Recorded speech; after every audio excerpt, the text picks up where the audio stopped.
कई बार ऐसा होता है कि व्यक्ति ने वह अपराध नहीं किया जिस अपराध का आरोप उस पर लगा और उसको कोर्ट ने सजा सुना दी। उस सजा हो जाने के बाद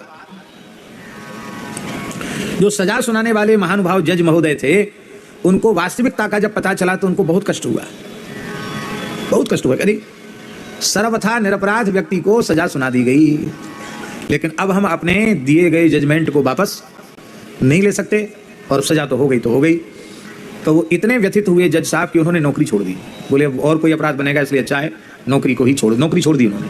और उनके जो गुरुदेव थे उनके पास वे गए, बोले महाराज जब से ही हमने फैसला सुनाया है, और जज तो साक्ष्यों के आधार पर फैसला करते हैं, तो हमको जो समझ में आया वो मैंने सुनाया, हमने किसी से कुछ लिया तो है नहीं। लेकिन बाद में यह ज्ञात हुआ कि जिसको सजा सुनाई गई वो सर्वथा निरपराध था। गुरु जी ने कहा कोई बात नहीं, राम राम करो, इस जन्म का अपराधी नहीं था पर किसी जन्म का अपराधी था। भले ही इस जन्म में वह अपराध उसने नहीं किया जिसका आरोप उस पर लगा, पर किसी जन्म में उसने अपराध किया है, तो अच्छा हुआ कि राजकीय न्यायालय के माध्यम से उसको सजा हो गई। अब वो भोग करके छुट्टी पाएगा। तुम अपने ऊपर उसका आरोप लगाकर चिंता मत करो। हमारे कहने का आशय क्या? हमारे कहने का आशय ये है कि उस व्यक्ति ने, जज ने जो फैसला दिया, उस फैसले के मूल में भी उस व्यक्ति का कर्म कारण है, भले ही इस जन्म का न हो, किसी पूर्व जन्म का कर्म।